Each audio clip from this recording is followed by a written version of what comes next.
तो आदाब, नमस्कार, गुड इवनिंग, सत श्री अकाल। एक बार फिर आप तमाम लोगों का स्वागत है क्राइम तक की कहानी के इस एपिसोड में। उम्मीद है पूरी फैमिली अच्छी होगी, अपना ख्याल रख रही होगी। 24 घंटे पहले यानी कि कल ही आपको मैंने कहानी सुनाई थी, सरहद के उस पार और सरहद के इस पार की मोहब्बत की कहानी। कैसे 28 साल की सीमा पाकिस्तान से बिना वीज़ा के हिंदुस्तान की सरहद को लांघती है, सिर्फ इसलिए क्योंकि उसका प्यार सचिन यही था। अपने 4 बच्चों को लेकर बिना वीज़ा के वो कराची से ग्रेटर नोएडा पहुंचती है। 1.5 महीने साथ रहती है। फिर एक वकील की वजह से दोनों के इश्क की कहानी लीक हो जाती है। नोएडा पुलिस न सिर्फ उन दोनों को बल्कि उनके 4 बच्चों को भी अपने पास बुलाती है। इस वक्त सीमा जेल में है, सचिन पुलिस हिरासत में है, बच्चे जो बाल सुधार गृह में हैं।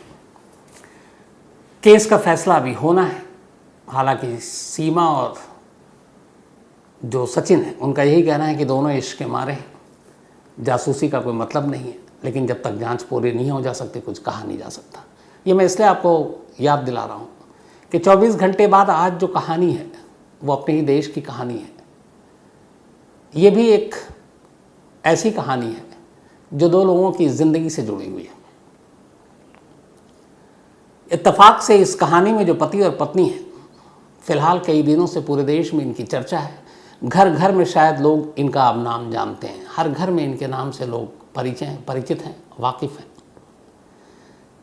कहानी ज्योति मौर्य की है, कहानी आलोक मौर्य की है। ये दोनों हस्बैंड और वाइफ हैं, यानी कि पति पत्नी, लेकिन आजकल सुर्खियों में है। तो क्या है पूरी कहानी? क्यों बेवफाई या फिर घर के अंदर की बातें खिड़की से बाहर निकलकर पूरे बाजार तक पहुंच गई, पूरे देश तक पहुंच गई? तो शुरू से आखिर तक की ये कहानी आपके सामने है। बनारस में एक चिराई गांव है। उसी गांव में जन्म हुआ ज्योति का। पिता परचून की एक दुकान उनकी, और उसी दुकान के एक हिस्से में वो आटा की चक्की चलाते थे। साधारण परिवार। ज्योति के अलावा उसकी एक बहन और एक भाई भी। ज्योति बचपन से ही पढ़ने लिखने में तेज़, पढ़ाई लिखाई कर रही होती है, लेकिन अब वो बड़ी हो गई। इस पूरे इलाके की ये है कि जैसी लड़कियां बड़ी होती हैं, उम्र उनकी 20 साल के पार करती हैं, तो माँ बाप को सबसे पहले शादी की चिंता सताती है। तो घर वालों ने भी ज्योति के लिए लड़का ढूंढना शुरू किया, और ढूंढते ढूंढते आखिरकार ज्योति के घर वाले प्रयागराज यानी पुराने इलाहाबाद में पहुंच जाते हैं। वहाँ रिश्ता तय होता आलोक मौर्य नाम के एक लड़के के साथ। दोनों की जो जाति और बाकी चीज़ें थी वो भी एक, तो कोई इशू नहीं था। अब दोनों की शादी कर दी जाती है 2010 में, यानी ठीक 13 साल पहले। अब ज्योति और आलोक पति पत्नी के तौर पर प्रयागराज में रह रहे हैं। इत्तेफाक से जब शादी हुई तब ज्योति तब भी पढ़ाई कर रही थी, बीएड की पढ़ाई कर रही थी वो। शादी के बाद उसे लगा कि पता नहीं अब पति पढ़ने दे कि ना दे। उसने अपने मन की बात अपने पति यानी आलोक से कही। आलोक ने कहा, नहीं, मैं चाहता हूँ तुम पढ़ाई लिखाई करो, कोई रुकावट नहीं आएगी, बाकी चीज़ें मैं देख लूँगा। अब उसने पढ़ाई लिखाई की। फिर उसे लगा कि बीएड के बाद कॉम्पिटिटिव एग्ज़ाम देना चाहिए, पीसीएस का, पब्लिक सर्विस कमीशन का, जिसमें सीधे अफसर बनते हैं। जैसे अपने यहाँ यूपीएससी है, वैसे स्टेट का होता है पीसीएस। आलोक ने कहा कि तुम काबिल हो, एग्ज़ाम दो, ट्राई करो, हो गया तो बहुत अच्छी बात है। लेकिन अब ऐसे कॉम्पिटिटिव एग्ज़ाम की तैयारी के लिए आपको फिर कोचिंग सेंटर जाना पड़ता है। वहाँ पे जो इंटरव्यू से लेके बाकी स्टडी है, मटेरियल है, वो सब अच्छी जगह पर ही आपको मिलती है, जो प्रोफेशनल लोग होते हैं। तो अब ये था कि तुम ये भी करो। तो आलोक का जो घर था वो प्रयागराज के गांव में, और प्रयागराज मेन शहर में ये सारे कॉम्पिटिटिव सेंटर थे जहाँ उसको पढ़ना था। ज्योति की ख्वाहिश को देखते हुए आलोक ने उसे कहा, ठीक है, तुम पढ़ो, तुम पढ़ाई पे फोकस करो, तुम एग्ज़ाम पास करो, अफसर बनो। पति से मंजूरी मिली। ज्योति ने अब अपनी पढ़ाई पे पूरा ध्यान दिया, पढ़ने लिखने में वैसे ही तेज़ थी। और अपने पहले ही अटेम्प्ट में 2015, हालांकि तब वो प्रेग्नेंट थी, 2015 में पीसीएस की एक तरफ तैयारी कर रही है और दूसरी तरफ प्रेगनेंसी है। 2 बेटियों को उसने जन्म दिया। ज्योति और आलोक के घर 2 बेटियां आईं, चूँकि जुड़वा थी। और इत्तेफाक से उसी वक्त प्रेगनेंसी के दौरान ही उसने एग्ज़ाम दिया, रिज़ल्ट आया। पीसीएस के एग्ज़ाम में पूरे यूपी में ज्योति मौर्य ने 16th रैंक हासिल किया था, यानी वो 16वें पोजीशन पर आई थी। और अगर ये ओवरऑल रैंकिंग थी, और अगर सिर्फ महिलाओं के हिसाब से देखें, फीमेल के कैंडिडेट के हिसाब से, तो यूपी की तमाम महिलाओं में उसकी रैंकिंग 3 थी, नंबर 3 पे थी। तो पूरी महिलाओं में नंबर 3 और पूरे स्टेट में 16th रैंकिंग, काफ़ी अच्छी रैंकिंग है ये, टॉप 20 में आना। पूरा घर खुश, आलोक भी खुश, इधर 2 बेटियां भी जो नसीब लेकर आईं, और उनकी माँ अब अफसर बन गई। इधर आलोक भी खुश था। अब इसके बाद अलग अलग पहले ट्रेनिंग हुई, इसके बाद अलग अलग ज़िलों में पोस्टिंग हुई। पीसीएस बनने के बाद जो पहली पोस्टिंग, जो पहला पद मिलता है वो एसडीएम का होता है, तो वो एसडीएम बनी। अब एसडीएम बनने के बाद अलग अलग आपको ट्रांसफ़र होता है, आपको आना जाना होता है। 2015 में ये एग्ज़ाम आया, पास किया ज्योति ने। 2016 से उसको पोस्टिंग मिलनी शुरू हो गई, क्योंकि तब तक ट्रेनिंग सब पूरी हो गई थी। 16 से अगले 4 साल तक सब कुछ अच्छा था, बेटियां बड़ी हो रही थी। आलोक की पत्नी अब अफसर बन गई थी। अफसर बनने के बाद ज्योति ने बाकायदा हर एग्ज़ाम, जब ऐसे एग्ज़ाम आते हैं तो मीडिया से भी बात की जाती है, तो उसने शुक्रिया अदा किया अपने पति आलोक का और अपने ससुर का, कि उन्होंने इस पढ़ाई में और इस अफसर बनने तक की जो सारी चीज़ें थी उसमें बहुत मदद की। आलोक ने पढ़ाने के लिए पूरा पैसे लगाए, लोन भी लिया, उसके पिता ने भी पैसे दिए ताकि उसकी बीवी अफसर बन सके, और बदले में उसने घर के सारे काम भी किए। तमाम चीज़ें, मतलब जितनी एक हो सकती थी हस्बैंड वाइफ के बीच में अंडरस्टैंडिंग के हिसाब से, सिर्फ इसलिए कि ज्योति एक होशियार लड़की थी, पढ़ने में अच्छी थी, तो आखिरकार वो अफसर बन गई। 2016 में पोस्टिंग हो गई, अब वो एसडीएम।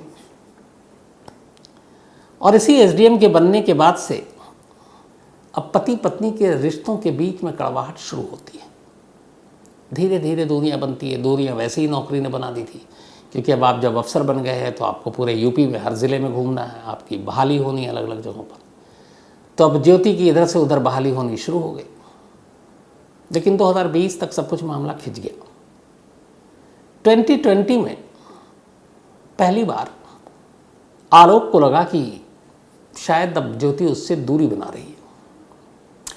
अच्छा, इधर आलोक जो था वो पंचायत राज के तहत सरकारी मुलाजिम था, चतुर्थ श्रेणी जो कहते हैं उसको, उसमें सफाई कर्मचारी था। तो जाहिर सी बात है उसका ओहदा बहुत कम।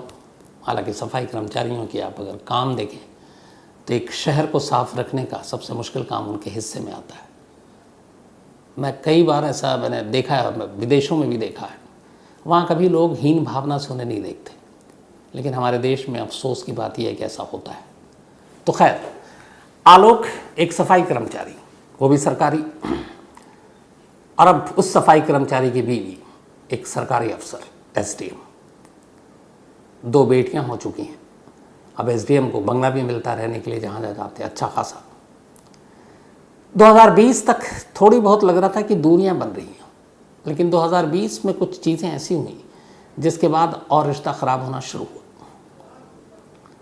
2020 में आलोक के हिसाब से एक बार वो जहाँ पे पोस्टिंग थी वहाँ वो उसके, चूँकि ज्योति जो है वो अपनी बेटियों के साथ रहती थी और साथ में माँ। अभी भी इस वक्त बरेली में पोस्टेड ज्योति एक शुगर मिल की मतलब एमडी है, और वहाँ पे वो अपनी दोनों बेटियों और माँ के साथ रहती। और आलोक जो है वो प्रयागराज में अपने इलाके में रहता है, या फिर प्रतापगढ़ जहाँ उसकी ड्यूटी थी। तो उसका कहना है कि एक रोज़ वो सरकारी बंगले में पहुँचा और उस वक्त वहाँ और कोई नहीं था। उसने गार्ड से कहा कि बताओ मत मेम साहब को, मैं आया हूँ, मैं सरप्राइज़ दूंगा। और आलोक के हिसाब से जब वो सरप्राइज़ देने घर के अंदर दाखिल हुआ तो वो खुद सरप्राइज़ हो गया। वहाँ एक दूसरे शख्स के साथ ज्योति थी और आपत्तिजनक हालत में थी। यहीं से बात बिगड़नी शुरू हुई। अब आलोक ने इसके बाद ज्योति पे नज़र रखनी शुरू की, उसकी जासूसी करनी शुरू की। फिर उसके मोबाइल नंबर के ज़रिए कुछ उसने बहुत सारे व्हाट्सअप चैट हासिल कर लिए, और इन्हीं मोबाइल नंबर और चैट्स के ज़रिए लास्ट एक बार वो लखनऊ के एक होटल में पहुंच गया जहां पर ज्योति उस शख्स के साथ थी। तो अब ज्योति के किसी और के साथ रिश्ते थे और ये बात आलोक को पता चल चुकी थी। इसको लेकर अब पति पत्नी में झगड़ा शुरू हो गया और इसी झगड़े के दौरान बहुत सारे ऐसे वीडियो और ऑडियो और व्हाट्सएप चैट लीक हो गए। लीक किया हुआ है, खुद आलोक इसको मीडिया में लेकर आया और उसने अपनी कहानी बतानी शुरू की। अब जिसका जिक्र किया कि घर घर में इस वक्त ज्योति और आलोक की बात हो रही है, वो इसीलिए कि जो सारी चीज़ें हैं, जो लड़ाई झगड़ा है, जो वीडियो है, उसमें सारी चीज़ें हैं। अब एक माहौल बना और वो ये कि एक महिला जो कि एक अफसर बनी, एसडीएम बनी, एसडीएम बनने के बाद उसको शायद स्टेटस के हिसाब से सफाई कर्मचारी वाला एक पति सूट नहीं कर रहा था और अब वो उससे किनारा करना चाहती थी। दूसरी तरफ एक सफाई कर्मचारी जिसने अपने बीवी के सपने को पूरा करने के लिए हर कदम पर उसका साथ दिया और कहा तुम पढ़ो, उसने पढ़ाया, पैसे खर्च किए, लोन लिया, घर को भी चलाया, और जब वही पत्नी अफसर बन गई तब वो उसी से किनारा करने की कोशिश कर रही है। तो ये दो कहानियाँ सामने आई। अब इसको लेकर दस्तावेजी सबूत के तौर पर वो तमाम व्हाट्सएप चैट्स भी आए और ऑडियो भी आए, वीडियो भी आए, खुद आलोक मीडिया में सामने आया, लेकिन ज्योति मौर्य खामोश रही, उसने कुछ नहीं कहा। फिर अचानक अब ज्योति मौर्य ने पहली बार कुछ चैनल से बात की, मीडिया से, एक आज तक से भी बात की, और उसने कहा कि ये पति पत्नी के बीच की लड़ाई है और ऑलरेडी मेरा मसला जो है कोर्ट में है, जो कुछ होगा मैं कोर्ट में कहूँगी, मीडिया में कुछ नहीं कहूँगी, और वो तमाम रिश्ते और इन सारी चीज़ों के ऊपर कुछ भी कहने से मना कर दिया। हाँ, इस बीच में ज्योति ने यह किया कि एक एफआईआर अपने पति आलोक के खिलाफ दर्ज करा दी, और वो ये कि वो उससे दहेज मांगता है। उसने गाड़ी मांगी, उसने घर मांगा, उसने उसके साथ जुल्म किया, तो ये एक एफआईआर दर्ज हो गई है। अब एक तरफ एसडीएम की एफआईआर कि उसका पति दहेज मांग रहा है, दूसरी तरफ वो पति जो कह रहा है कि मेरी पत्नी बेवफा हो गई है, किसी और के इश्क में पड़कर अब वो मुझसे किनारा करना चाहती है, मेरी दो बच्चियों का सवाल है, मेरी बेटियों से वो मिलने नहीं दे रही है। ये सारे फ़ोन कॉल जो उसने रिकॉर्ड किए, वीडियो भी जो लड़ाई हो रही है, उन सारी चीज़ में ये सारी बातें हैं। पति पत्नी की लड़ाई घर के बाहर अब बाज़ार तक पहुंची हुई है, ज्योति और आलोक की ये कहानी। लेकिन ऐसे ही कुछ वक्त पहले, कुछ साल पहले, एक और पति पत्नी की कहानी थी जो मीडिया, सोशल मीडिया, हर जगह थी। कहानी थी सुनंदा पुष्कर की और उनके पति शशि थरूर, क्योंकि सुनंदा पुष्कर की मौत हो गई थी बड़ी रहस्यमयी हालत में दिल्ली के एक 5 सितारा होटल में, और उसके बाद उंगलियां उठी शशि थरूर की तरफ। तो ये पूरी कहानी क्या है, कुकू एफएम ऐप के ऑडियो बुक पर Sunanda Pushkar found dead, detail में इनसाइड स्टोरी आप सुन सकते हैं कुकू एफएम ऐप के ऑडियो बुक में, सुनंदा पुष्कर फाउंड डेड।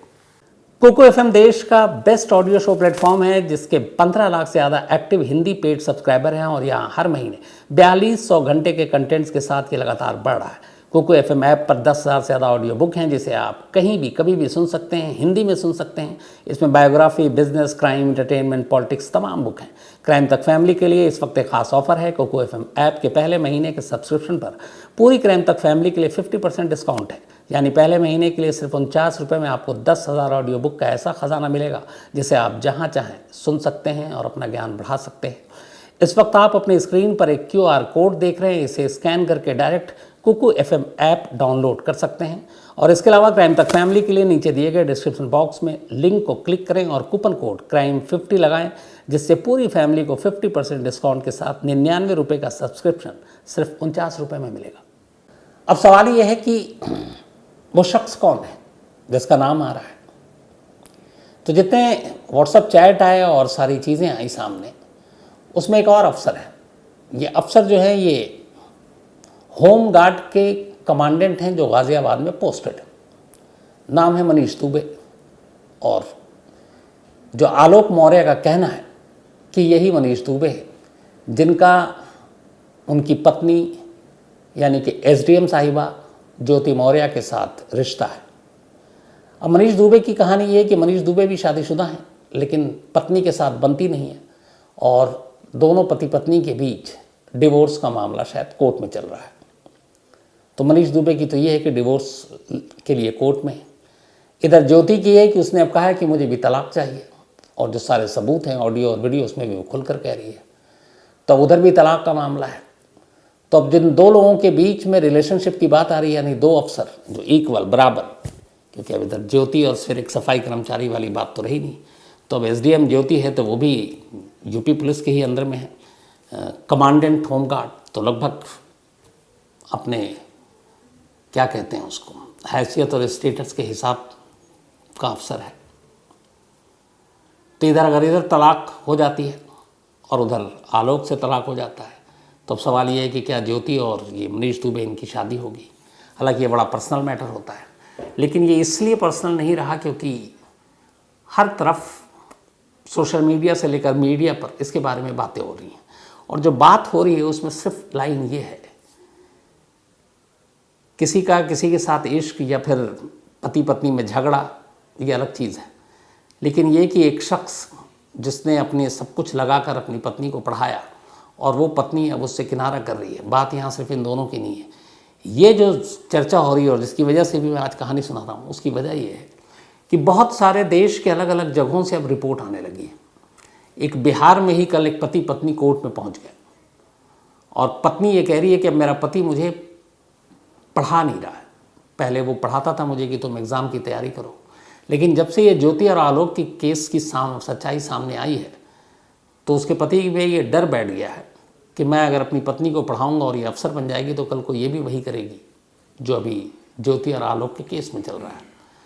तो पुलिस वालों से कह रही है कि मुझे पढ़ने नहीं दे रहा, आप मदद कीजिए। ऐसे देश के अलग अलग हिस्सों से और बहुत सारी खबरें आ रही हैं कि बहुत सारे ऐसे पति हैं जो अपनी पत्नी को पढ़ाकर उसको आगे बढ़ाना चाहते थे, अब वो दोबारा सोच रहे हैं। तो मेरी नज़र में ये सारी चीज़ें गलत हैं, क्योंकि ऐसा करके आप किसी के टैलेंट को, किसी की काबिलियत को नहीं रोक सकते। और ये कि अगर एक ऐसा हुआ है तो फिर हज़ारों ऐसे दूसरे केसेस भी हैं। एक किस्सा दिल्ली का ही है 2019 का। एक शख्स की शादी होती है और शादी के कुछ वक्त के बाद ही उसको लकवा मार जाता है और वो शरीर का कोई भी पार्ट काम नहीं करता। डॉक्टर कहता है ये अब कभी ठीक नहीं होगा। उसे लगता है कि अब मैं तो लाचार हूँ और बिल्कुल यंग, और कुछ वक्त पहले ही शादी हुई। वो अपनी बीवी से कहता है कि तुम मुझे छोड़ दो, डिवोर्स ले लो और तुम अपनी नई ज़िंदगी शुरू करो। लेकिन उसकी बीवी उसकी बात मानती नहीं है। वो कहती है कि अब जो भी किस्मत में है साथ झेलेंगे। उसकी बीवी उसकी मदद करती है, उसको हौसला देती है। उसको अपनी बीवी का ये साथ इतना पसंद आता है कि उसके अंदर भी हौसला आता है। धीरे धीरे वो सेवा करती है, जो डॉक्टर कहता है वो उसको फॉलो करते जाती है। दोनों एक दूसरे का सहारा बने हुए हैं। फिर एक रोज़ अचानक उसकी एक उंगलियों में हरकत होती है। पहली बार था जब किसी शरीर में लगभग साल भर के बाद हरकत हुई। वो खुश। इसके बाद उसने और मेहनत की। धीरे धीरे उसके शरीर के हर अंग ने काम करना शुरू किया और वो बिस्तर से उठ खड़ा हुआ। और इसके बाद फिर उसने लगन से काम किया, पैसे कमाए। दोनों पति पत्नी आज बेहद खुश हैं। तो अंदाज़ा लगाइए कि जब वो बुरा वक्त था, जब वो बेड पर था और किसी काम का नहीं था, अगर उस वक्त उसने खुद ऑफ़र दिया था अपनी बीवी को और वो छोड़कर चली जाती और आज वो ठीक हो चुका होता, तो खुद इसके दिल पर या उसकी पत्नी के दिल पर क्या बीतती, एक आत्मग्लानि होती। लेकिन आज वो खुश है, फ़ख्र से कह रहा है कि मेरी पत्नी ने ऐसे वक्त पर मेरा साथ नहीं छोड़ा। और पत्नी भी जो है वो कह रही है कि नहीं, मेरे नसीब में जो था यही था। तो ऐसी तमाम कहानियाँ होती हैं। किसी एक कहानी को लेकर आप सिर्फ ये तय नहीं कर सकते कि हर एक के साथ ऐसा होगा। तो अब यहाँ दोनों बातें तो हो रही हैं कि एक सफाई कर्मचारी के साथ एक एसडीएम साहिबा सही नहीं कर रही है, लेकिन यहाँ एक दूसरा पहलू भी है कि जो एक कमांडेंट है होमगार्ड के और जो मनीष दुबे, जिनके साथ रिश्ता बताया जा रहा है ज्योति मौर्य का, तो ज्योति मौर्य को अगर ये खड़ा किया जाए कि पति के रहते वो किसी और के साथ उनका रिलेशन है, तो दूसरी तरफ ये भी उठना चाहिए कि फिर ये जो कमांडेंट साहब हैं ये भी शादीशुदा है, इनका उधर क्यों है। लेकिन ये बात नहीं हो रही है। बात सिर्फ ज्योति मौर्य की हो रही है और बात सिर्फ ये हो रही है कि एक सफाई कर्मचारी चूँकि पति है, इसलिए सारी चीज़ें हो रही हैं। हालांकि इस पूरे मामले में अगर आप देखें तो जितने भी मीडिया और सोशल मीडिया पे जो सबूत हैं वो कहीं ना कहीं एक चीज़ तो साबित कर रहे हैं, और वो ये कि जो प्रूफ है ये साबित करता है कि ज्योति मौर्य का रिलेशन इस दूसरे अफसर के साथ है, और शायद यही वजह है कि इन दोनों पति पत्नी के बीच ये कड़वाहट आई, क्योंकि कोई भी पति शायद ये बर्दाश्त नहीं करेगा या कोई भी पत्नी बर्दाश्त नहीं करेगी, और इसी वजह से अब ये मामला मीडिया तक पहुंचा है। एफआईआर दोनों तरफ से दर्ज हो चुकी है, बल्कि पति ने तो अब ये भी कहा है, एक डायरी के कुछ पन्ने निकाले हैं कि मेरी बीवी जो है वो करप्ट भी है, उसने बहुत सारे पैसे कमाए हैं, डायरी में पूरे लेन देन के हिसाब किताब हैं। अब वो डायरी कितना सच्चा है झूठा है मुझे नहीं मालूम, लेकिन वो डायरी पूरी जारी की है मीडिया को आलोक मौर्य ने, तो वो भी है। अब सरकार तक भी बात पहुंची है।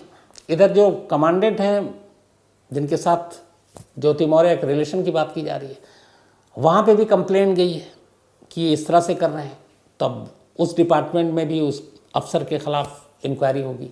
इधर ज्योति के खिलाफ जो कंप्लेंट की है पति ने, उसकी भी इंक्वायरी होगी। जो ज्योति ने अपने पति के खिलाफ कंप्लेंट की है उसकी भी इंक्वायरी होगी। मामला डिवोर्स का ऑलरेडी कोर्ट में है, दहेज का मामला भी पुलिस में है। तो कुल मिलाकर कानून, ये जो पर्सनल रिश्ता है एक मियाँ बीवी के, जो घर की चारदीवारी के अंदर सारी चीज़ें होती हैं, इस वक्त न सिर्फ वो चारदीवारी से बाहर है, हर सोशल मीडिया पर है, बल्कि अदालतों में भी है, थाने में भी है, और ये लड़ाई जो है हर तरफ चर्चा का विषय है। आगे क्या होगा, किसके हक में फैसला होगा मालूम नहीं, लेकिन इसमें एक दूसरा पहलू ये भी है। हमारे एक सहयोगी हैं रोशन पहुँचे ज्योति मौर्य के घर, बनारस के पास एक गांव है चेरई गांव, तो वहाँ इनके फादर से मुलाकात की। फादर से पूछा कि ये मसला क्या है। फादर ने एक शादी का कार्ड दिखाया 2010 का, ज्योति और आलोक मौर्य की शादी का। उस शादी के कार्ड में उन्होंने क्लेम किया, दावा किया कि शादी के कार्ड में जब शादी हुई तो आलोक मौर्य ने नीचे लिखाया था अपने आप को अधिकारी पंचायत, ग्राम पंचायत का, जबकि वो अधिकारी नहीं था, वो एक सफाई कर्मचारी था। तो उनका कहना है कि ये बात शादी के बाद पता चली, और कब पता चली ये पूछा गया, तब उन्होंने कहा कि ये जब अफसर बन गई, तो अफसर बनी 2015 में। तो यहाँ पे ये कार्ड एक सबूत के तौर पर दिखाया है। अगर उस कार्ड में वाकई अधिकारी दिखाया है तो फिर ये आलोक यहाँ पे गलत है, क्योंकि झूठ क्यों बोला। लेकिन फिर दूसरी बात है कि उन्होंने कहा कि 2015 में पता चला, 2010 में शादी हुई, दोनों साथ थे अगले 5 साल तक। किसी भी मामले में, किसी भी घर में आप चले जाएं, एक पत्नी को ये ज़रूर पता होता है कि उसका पति क्या कर रहा है, और ख़ासतौर पर अगर पत्नी ज्योति जैसी पढ़ी लिखी हो, तो ये बात गले नहीं उतरती कि 5 सालों तक ज्योति को ये पता ही नहीं चला कि उसका पति अधिकारी है, अफसर है, या फिर सफाई कर्मचारी है। ये मुमकिन नहीं लगता। लेकिन अब उनका कहना है कि झूठ की बुनियाद पर शादी हुई थी, तो लेकिन होशियार पत्रकार उसने पूछ दिया कि चलिए झूठ की बुनियाद पर था तो क्या मतलब अब ये है कि आपको उसका पति सफाई कर्मचारी इसलिए उससे आप रिश्ता तोड़ रहे? तो उन्होंने कहा नहीं ऐसी बात नहीं है। लेकिन ये इनका क्लेम कि 5 साल के बाद पता चला, ये बात थोड़े से गले नहीं उतरती। एक बंदा अगर सफाई कर्मचारी है तो उसकी पोस्टिंग अलग भी होती है, लेकिन वो पति कितना कमाता है, कहाँ क्या काम करता है, वो आमतौर पर पता होता है। तो ये भी एक कहानी है। लेकिन इस पूरे मामले में अब आगे क्या होता है देखिए। पर कुल मिलाकर अफसोस की बात यह है कि जो नहीं होना चाहिए वो हुआ। एक पति और पत्नी के बीच की आपसी रिश्ते और आपसी लड़ाई की कहानी घर की चारदीवारी से निकलकर बाजार तक पहुंच गई, और इनकी 2 बेटियां भी हैं। आलोक का ये भी कहना है कि वो लगातार कोशिश कर रहा है, लेकिन उनकी पत्नी जो अफसर है वो उसे उनकी बेटियों से नहीं मिलने दे रहे, और इसीलिए वो अब कोर्ट और पुलिस के चक्कर काट रहा है। देखिए ये रिश्ता आगे चलकर क्या कहलाता है, क्या करवट लेता है, तो इसमें जो अपडेट होगा वो आपको मिल ही जाएगा। फिलहाल कहानी में इतना ही, लेकिन कहानी ख़त्म करूँ उससे पहले रविंद्र कुमार गुप्ता, इनका आज बर्थडे है। इसके अलावा सोहान हुसैन का भी आज बर्थडे है, तो हैप्पी बर्थडे सोहान। और ये सिद्रा हुसैन ने भेजा है, उनके भाई हैं और मुरादाबाद से हैं, और आपका मेल मिला मुझे Sidra, thank you so much. Rahul Indora, इनका भी आज बर्थडे है, हैप्पी बर्थडे राहुल इंदौरा जी, और ये शायद पुलिस में है, और ये भेजा है वेलिना ईवा डिसूजा इंदौरा ने। वेलिना के हस्बैंड है राहुल, तो हैप्पी बर्थडे राहुल जी। दर्जी धवल, इनका भी आज बर्थडे है, तो हैप्पी बर्थडे दर्जी, और ये सुरेश एंड किशन दर्जी ने भेजा है। राजेंद्र नागरकोटी, इनका भी बर्थडे है, तो हैप्पी बर्थडे राजेंद्र जी। और ये नवीन नागरकोटी ने भेजा है। इसके अलावा तुलसीदास कनोडिया, इनका कल बर्थडे था तो बिलेटेड हैप्पी बर्थडे। साथ ही प्रभु राम जाखड़, इनका भी जन्मदिन है, हैप्पी बर्थडे प्रभु राम जी। और ये चेतन राम ने भेजा है। साथ ही मयंक बारले, इनका भी बर्थडे है तो हैप्पी बर्थडे मयंक। और ये विजय कुमार ने भेजा, बल्कि इनका कल था तो बिलेटेड हैप्पी बर्थडे। साथ ही कुमार यादव और गणेश यादव, इन दोनों की एनिवर्सरी है, आप दोनों को बहुत बहुत बधाई। और गणेश यादव जी नागपुर पुलिस में। इसके अलावा केशव जगदीश भाई पूना भाई सूरत से, थैंक यू सो मच आपकी इस मेल के लिए, आपके प्यार के लिए। इसके अलावा आर्य तिवारी, और इन्होंने कल की स्टोरी पर कहा है, thank you so much. Suresh Kumar Rana Nepal से हैं, इन्होंने पूछा है कि सर आपसे जानना चाहता हूँ कि हिंदी में टेलीफोन या टीवी को क्या कहते हैं। तो जहाँ तक मुझे पता है टीवी को दूरदर्शन कहते हैं, जो दूरदर्शन चैनल आता है उसका नाम नहीं है वो, बल्कि असल में टीवी का मतलब ही होता है हमारे यहाँ देश में दूरदर्शन, तो उसी को दूरदर्शन बना दिया गया। और जहाँ तक है टेलीफोन की बात, तो इसको दूरभाष कहते हैं। अब जो मोबाइल आ गया है उसको मैंने कहीं पढ़ा था, शायद संचलित दूरभाष यंत्र मोबाइल को, लेकिन फ़ोन को, टेलीफोन को दूरभाष कहते हैं, जैसे टीवी को दूरदर्शन कहते हैं। गलत हूँ तो मुझे सही कर दीजिएगा। मोहम्मद रिजवान एक कहानी की फरमाइश की है। Shilpi Bhardwaj Goyal, thank you so much आपका। अरशद रज़ा और इसके अलावा विष्णु गमित, इन्होंने आज ये ज्योति और आलोक की कहानी सुनने की फरमाइश की थी। इसके अलावा Ashra Rajput, thank you so much Ashra. Uday Babu, इन्होंने एक कहानी की फरमाइश की है। तो कहानी में इतना ही, लेकिन एक बार फिर आपको याद दिला दूं कि कुकू FM ऐप पर क्राइम तक फैमिली मेंबर्स के लिए खास ऑफर है। क्राइम 50 कूपन है, डिस्क्रिप्शन में लिंक है, यहाँ आप जाएं और 99 रुपीज़ का सब्सक्रिप्शन 49 रुपीज़ में पहले मंथ के लिए पाएं और कुकू FM के मज़े लें। तो कहानी में आज इतना ही। अब आपसे मुलाकात होगी कल रात 9 बजे किसी नई कहानी के साथ। तब तक अपना ख्याल रखिएगा। Thank you very much.